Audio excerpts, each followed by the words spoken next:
So welcome to the Diplomat with Stephen Taylor. Thank you very much for taking out the time and joining us today, joined by somebody who joined me on my other show, The Sit Down, now joining me on the Diplomat because we're going to have more of a in-depth conversation with Jeffrey Daniel. How are you, my friend? It's good to have you on the show. Good to have you back again. Good to talk to you again. Nice to be back with you again, Steve. Thank you very much. I'm doing fine. Thank you. So the last time we spoke about you knowing Michael Jackson, of course, doing the backslide then, as you called it, which eventually turned into the moonwalk. Your career with Shalomar, which is just an amazing one. Of course, with COVID, with lockdowns happening, you guys haven't been able to perform. Firstly, before we go into anything else, how has that been for you? How has this whole period been for Jeffrey Daniel and Shalomar? For Shalomar, it was a bit disappointing because we were actually coming to South Africa this year, around September. Yeah, we're finally coming to South Africa to perform. I've been waiting for it, and we've been ironing it out, and it finally came in COVID-19. So other than those disappointments, for me personally, it's been a blessing because when I'm not on the road with Shalomar and when I'm here in Nigeria, I'm at home all the time anyway. I rarely go out. I don't hang out in clubs. I don't do all these things. I have a studio at home, so I work there, and I'm pretty quiet anyway. But it's watching the society around me that changed. Then something very unique happened. August 24th is my birthday. And my daughter was born on my birthday, August 24th, here in Abuja. Oh, yes, I remember that. I saw the photos on Facebook. Wow, that was amazing, Jeffrey. So the thing is, if I had been on tour, I wouldn't have been here for her birth. And I was in the delivery room. I did the whole 9 yards. I saw everything. Were you emotional? Very emotional. I broke down. All you guys who think you're macho, if you think you're macho, go into the delivery room and see your child take its first breath. I know. When you see it take its first breath, because that's why babies cry, because when they're in the womb, they're not breathing through their nose and mouth, through the umbilical cord. So for the first time, their lung fills up with air. Yes. And that's amazing. That's an amazing experience. I've been in a delivery room, and it's just it's nerve-wracking because it's something different. It's scary, but at the same time, it's amazing. Yes. It's everything all in one. It's all your emotions. Like it's hectic. You're right. It did get scary at one time because she was really going through the pain, and I was holding her hand. You're right. It does get scary too. You're right. So I mean, I'm blessed because of the lockdown. We were together every day of the pregnancy until the birth, and until now. We have not had a day separated up until now. And so that's Did you have to rush her to the hospital, or did you plan it, or what? Say it again? Did you have to rush her to the hospital? Oh, no. We went there on time. We knew that, it was good. Okay. Yeah. Okay. All right. So from your child, what is her name, by the way? Okay. My daughter's name is Jadiya Odachi Daniel. Oh, wow. Is there any meaning to that? Yes, Odachi is from her mother's ethnic group, who are from Benue State, and they are called Edoma. So Odachi means miracle and the princess who accepts all. Wow. Jadiya, I took the J-E from Jeffrey, and then I took the Dia from, anyway, my acronym is there because JD is Jeffrey Daniel. So you have to say JD to say Jadiya. And another name is Sadia. So I put together two names, Jeffrey and Sadia, which made Jadiya. Then I found out that Jadiya is a name that's used, but it's usually used as a surname. It's usually used as a surname. Okay, sure. Okay. So I thought it was original.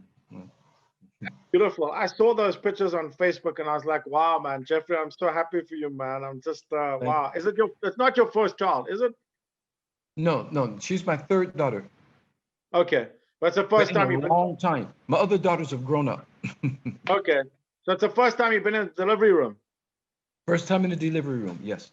Wow, so that is amazing. That right there is just something else, man. Yeah, it As you is. say, normally you would have been on tour, you would have been doing your thing, and you would have missed out. But now you had the opportunity to experience that. So I'm happy that you were able to do that, Jeffrey. It's just amazing. Oh yeah, I feel that that was for me, especially at my age, it's a chance of a lifetime, and I was Yes. given the opportunity to experience that. I just consider that a blessing on top of all the other things that's happened. That's a blessing. Okay, so Jeffrey, you were born in the USA, right? Yes, Los Angeles. Oh wow. Okay. So if we look at the USA today, from the time of Barack Obama to now, the time of the era of Trump, a lot of things have changed. We had the Black Lives Matter movement that came out, which is something that I fully support. You came out with your song "Make Love Great Again." You wouldn't have done that if America was in itself okay. Talk us about the song that you made and why. What made you make that song? Well, ironically, and you're right. If America wasn't having such racial tension, such social discord, and all these other effects, I would not have been inspired to make such a song. But you Yeah. know what? In retrospect, a lot of great things come out of such adversities. Yes. These type of things are the impetus for other great things happening. Even the Soul Train television show, which I was raised dancing on, if they had allowed back, we're talking about back in the 70s. So if they would have allowed us to get on other mainstream shows, there never would have been a reason to create a Soul Train. And then Yeah. Soul Train wound up being the longest running TV show in American history. So, Sure. so a lot of great things come out of adversity. And my motto is when life throws lemons at you, make lemonade. And That's then we right. can all I enjoy love it. that. I And I love try that. to think like that. I try to think. You know, it, this is funny now. Think about this. We're talking about what's happening in America, right? But Yeah. listen, because things have happened in South Africa as well. Yes. Now, Yes. here you are, and excuse me for using these misnomers, but for the sake Yeah. of argument, here you are, a white South African, Yeah. Yeah. and you're interviewing a Black American. Here, these are the Yes. misnomers, the white and black. That's what people Yeah. go Yeah. by.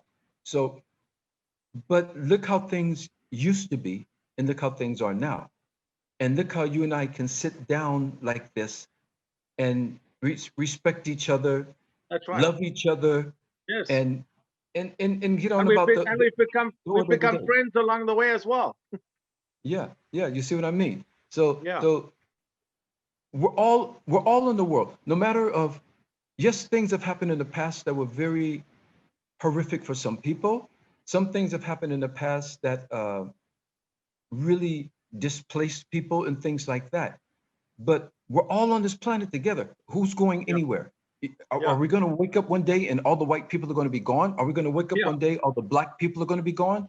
Yeah. Or whatever? No, that's not going to happen. So since we're all here on this ball revolving around the sun every Yeah. 365 days, why can't we get along and make the best out of this experience for each other? And let's learn from the mistakes of the past. Let's learn from Yeah. the bad things that happened in the past.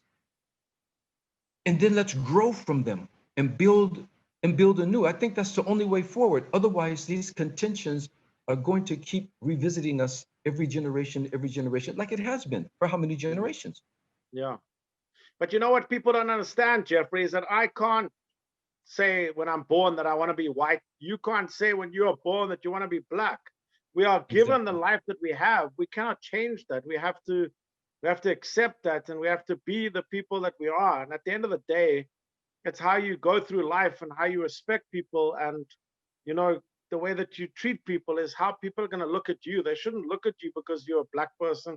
They shouldn't look at me because I'm a white person. They should look at me for how I treat people and how I respect people. That is, and the same for you. That is how people should look at us. That is true, but also people need time to get over some of these generational Yes. curses that Yes. have been put on them that Yes. that give them such a negative outlook when they see other people. And another thing, just like you said, you didn't choose to be white, I didn't choose to be black. Let's go another step further. You didn't choose the decisions that your ancestors may have made. That's right. That's right. But now that we're here and we can look at each other, we can now begin to start to correct those things Yes. for your children, my Yes. children, our grandchildren, and so on for the future generations. So yes, there's some blame to be going on because of things that, but not just blame for the sake of blaming, but let's blame for the sake of, let's see how we can correct these things and heal these things and get on with the order of this experience called life, because it's short. 60 years, 80 years, 70 years. Oh, it's short. It's fleeting. I know. It's I know. short. So at least if in our lifetime, if we can make things right, and that's Yeah. what's happening in America. I've explained this in some of my posts before. They have never revised any of the policies that were implemented back in the days. Yeah. Now, times change, and you might have a law, like civil rights law might get passed or equal rights law, but the basic core structure is still the same. It's a system that was put in place, and that Yeah. system is still running. So we have to And the go back same in and South Africa in many respects as well. yeah. So we have to revise these systems that were Yes. built on those old either Yes. races or Privilege. unequal Yeah. policies. That's all. Yeah. Yeah. So we need time to go back and restructure these things, and that's what I'm looking for. I'm looking for solutions, Yeah. resolutions. That's what I'm looking for. I look forward to the days that lockdowns are over and that things are back to normality, that you and I can work more closely together. I think we're going to do a lot of good, man. Look at my lockdown beard. I've never had a beard for a whole year in my life. I've never had a beard because when it's time to go on tour, I will shave, right? Oh, yeah. So this beard is almost a year old. Can you still dance? Can you still dance, though? Hey, Oh you yeah, haven't yeah, lost yeah, your moves. Okay. yeah. Have you missed it? Have you missed touring? Yes and no. Okay. I miss doing what I do because I was excited about coming to South Africa. I Yeah. was so excited about coming there, and we were Have you going to never do been here before? Have you never been here? only in transit. When we went to Mozambique, Oh, yeah, that's right. I stopped in Yeah. the airport only, I remember. and I Yeah. took a picture next to a statue of, not a statue, but like a figurine of Nelson Mandela in the airport. Oh, yeah. So that's the closest I've been, just only in the airport as a stopover flight. But we were going to do the Hopefully next London, year. yeah, we were going to do the London concert on the Green in Hyde Park too, Oh, wow. and I was so excited about that. Oh, I was excited. But okay, Yeah. but I can't complain because people have lost lives, people are Yes. losing Yes. jobs and things, Yes. homes. So Yes. I can't complain too much because yeah. We'll just have to erase 2020 and then start a new 2021, start a new year doing new things and better things, right? Because this year has been, I mean, we had earthquakes for the first time here in like 30, 40 years, Jeffrey. It's crazy. Really, Yes. well, It I'm was used to small. earthquakes. It was small, Uh-huh. but I mean, I felt it. I was like sitting at home one day and I was like, "Ooh, what happened now?" And I was like, Really? next day we heard there was an earthquake. There was an aftershock the next morning as well. I was like, wow, now all we need is aliens. Was it your first experience with earthquake? Yes. Yes. Have Because you been through it? I'm from California, Los Angeles. We have them Oh, periodically, but oh I've yes. been living in Japan for a long time. And they have, in Japan, there's like how many earthquakes per day? Some are so small you don't feel them, but Wow. almost every A day day. somewhere in Japan there are Ooh, earthquakes. But wow. not you won't even notice them because Yeah, some like little tremors. They call it a tremor. Yeah. yeah. Because Japan, they're famous for the hot springs where they go for Yes. all the hot baths and all that, which Yes. means under Japan it's just boiling and bubbling. Have you done that? Have you been to the hot springs? Have you Of course, been in the yeah. water? It's, Is it's it called nice? onsen. They call them onsens. Yeah. All right. Yeah. Okay. So Jeffrey, let's get serious for a second now. You're in Nigeria. SARS is going on at the moment. Tragic situation there. Well, obviously, we've seen what's going on in the media. You are there yourself. Tell us about what's actually going on there. Okay. Now I came up to Abuja, and that's where my daughter was born. But I actually live in Lagos, right? Yeah. If I had stayed in Lagos, that toll gate where the protests went on, it's just I could just look at it outside of my living room window. That's how close I would have been to it. I could Wow. have just sat sat in my living room window and watched the whole protest going on. So that's how close I am to it. But I happened to be in Abuja when all this happened. So from that part, I was getting it through the media and on TV and through social media as well, like everybody else. Yes. But also here in Abuja, just outside in a place called Apo, that's where some turbulence broke out there. And so ending SARS in itself, it's a practical movement, because the police were just abusing their power with the public. Like if somebody has a laptop computer, they would immediately come to you. Why do you have this laptop? Accusing them of doing 419, which is Yahoo, like illegal. And it could be a student on the way to school. And this is my computer. Show me a receipt. Who walks around with a receipt? Exactly. Things like that are extorting money and things like that. These things that were going, and it's not all SARS people now, not all SARS, but it was going. Is it like a secret police? What is it? Well, it's like it's against robbery, and ironically, they help stop robbery and these kind of things. I forgot what the acronym is for. It's like something anti-robbery. Oh, okay, squad or something. Yeah. Special anti-robbery squad, something like that. Yeah. Okay. But then some of the members are taking it out. Now, as I say, I'd like to get to the reason why. Yeah. Why are these guys doing this, abusing their job and power? Because they're barely getting paid. Sure. They live in squalor conditions. So when they get out there and they have a chance to make a couple of extra bucks, they'll go for it. Now, the SARS movement protesters were protesting also for the police to get a better pay, because they understood what the root of the problem was themselves. So they're not only saying, let's end SARS, but we have to stop this and let's get the police a better pay to help them do better policing, so that they don't have to think about money when they're out on their job, that makes confronting sense. us. Yeah. That makes sense. But the media haven't been reporting on that. They've just been reporting on end SARS, which people don't understand. The media sometimes like to over sensationalize things, and they like to weigh in on just one aspect of it rather than capturing the whole thing. So there is a practicality to the whole movement, and but how did it get to the shooting? And who really did the shooting? Yeah. This is still what's being ironed out. We have to figure that out, because the soldiers, I saw the videos and the soldiers were shooting in the air. Yeah. But then that's what's on the video. I never saw the soldiers point at the people.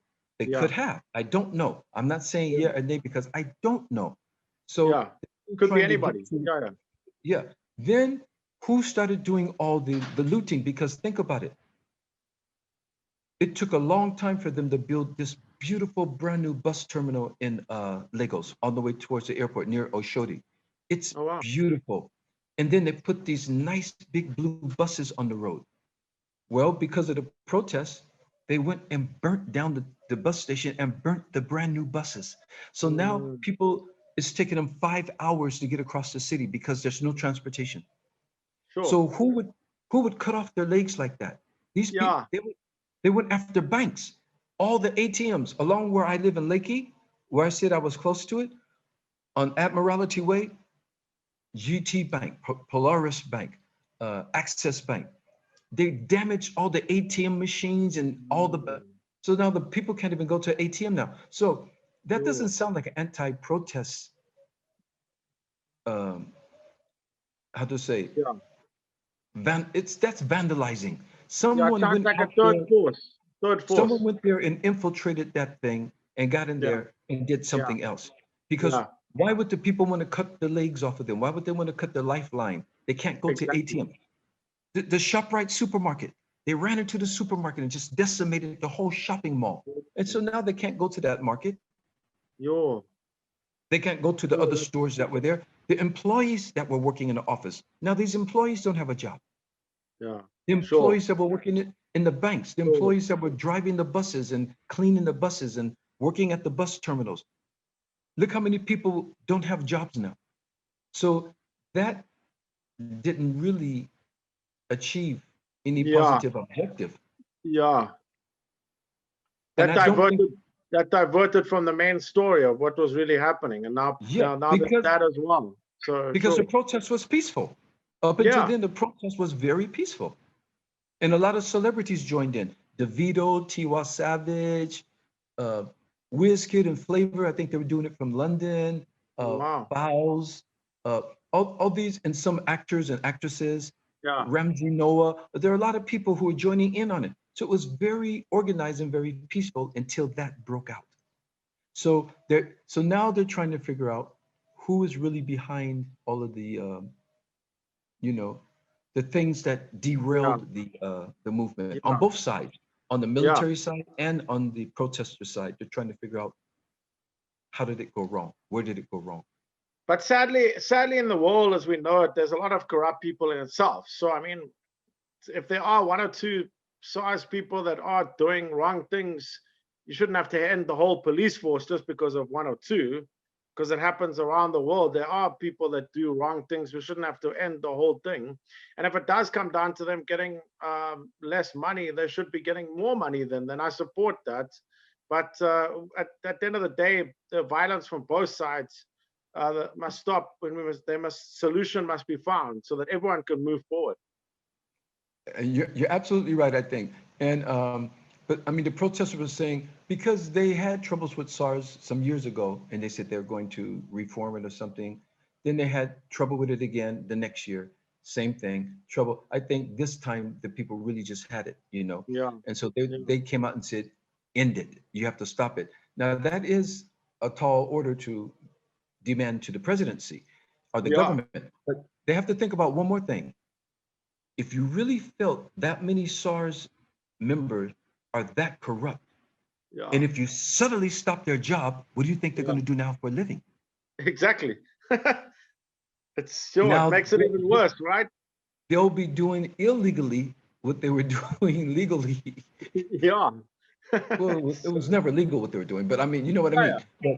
But But it creates you know, even in more the of a guise of problem their then. job. So Yeah. if you suddenly and we're on a lockdown, we're going through pandemic, so money is not really flowing, and now you just want to cut these guys' only source of income from them, then what would they do for an income? Yeah.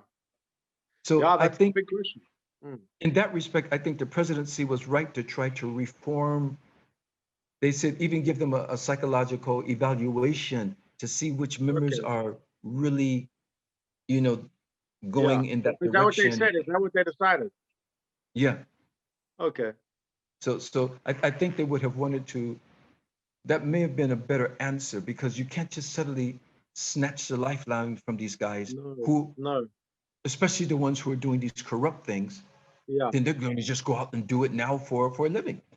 Yeah. But there might have been a lot of them doing good, so you can't stop them There as has to be a well. lot of good ones. There has to be a lot of good. You know, Yeah. just like Nigeria itself, Nigeria gets such a bad rap because you got a couple of people doing something like the 419 or the Yahoo Yeah. Boys. But you Yeah. think the whole country's doing it? Come on, you guys, there's over No. 200 million people, you know. Yeah, So, exactly. but they tend to allow the reputation to be tarnished by just a few. And I think it's very unfair because Nigeria has some of the most beautiful, tenacious, uh, talented, loving. Yeah. I mean, look at the movie industry. Look at the music Yes. industry. Look at all these things. Then you got people in the education sector that are doing phenomenal things. So you can't allow that small segment of the society to put a label on the rest of society. It's so unfair. It's Yes. very unfair. Yes. It just like you. Look like South Africa. Okay, we know about apartheid and all that. Now, am I supposed to look at you and associate you with the negativity that happened then? Yeah. But yet you've always been such a loving person to me, and you've been such a friendly person, and you've shown me nothing but respect. So, it's unfair to Yeah. throw everybody in the same pool, Yes. Yes. No, absolutely agree, Jeffrey. And wow, I can't believe the time has gone so quickly. Jeez, I think when we talk, we must do two shows in one because we can talk here for forever. Because there's so much to talk about and so much, relevant, information that's Yeah. going on that people are very concerned about, that we're concerned about, No, and things that absolutely. we want to see our future move into the right direction. Especially, That's like I right. said, this whole pandemic thing was, I think it was the universal law putting us on pause so we can stop and look at where we've been, how we got here, and we have Yeah. a chance to come out of this and be better. Yes. We have a chance to be better. And that's why I Yes. said, let's make love great again, because we can all be great if we make love great again. Oh, let me ask you something. Do you know about a South African artist? I've never heard his name pronounced. I've seen it written. I think his name is Lileza or Leleza or Lileza. Do you know him? It sounds Leehzea, something like that. Lileza. He's kind of a rapper, something. laser. Sounds familiar. Yeah. I will check it out and I will Okay. let you know. I will have a I look. know some of your listeners are going to know who he is. I Yeah. accidentally recently ran across this guy on the internet, on YouTube. I love this guy. Oh, I Oh, love this wow. guy. Oh, wow. The way he dances when he raps, the way he has his own little step that he does. And it's the people Oh, who knows really? him, they're gonna know who he is. It's Lee Leza or Lee Leza or Lee Okay. Leza, however you pronounce his name. I've never heard it pronounced. I've just seen it written, and I've left some comments on YouTube on this video. I love this guy. Oh, I love this guy. I think what we'll do then next time, Jeffrey, is I'll track him down and then I'll get him on the show with you. That'll be a good one. Yeah, that'd be great. I would love to do a track with him anyway. He's Oh, great. wow. And Okay. he doesn't just rap and sing, but the way he just moves with he's got his own. Wow. He gets into it, man. He goes for it, man. I like Okay, no, that then guy. I will definitely have to search him, and then next time we chat, then we'll get him on together. Then that'll be good. Then he can hear it from you, because I think that he will be coming from you. I think it would be a good thing for him. He would be honored. Oh, good. There's a bee or something flying around here. Get away. Oh, no. Okay. I have my door open. Okay, So. Jeffrey, Daniel, thank you, my friend. We'll chat again soon, my brother, and thank you. Let's absolutely make love great again, and we will absolutely chat soon. God bless, my brother. Thank you, man. Once again, Steve, thank you very much. It's always a pleasure. God bless you and your family. God bless South Africa. God bless Nigeria. God bless the world. Let's all make love great again. Peace. Absolutely. Peace, brother. And Black Okay, Lives thank Matter. you. There we go. Thank you, Jeffrey. All right, thank you. Thank you, man.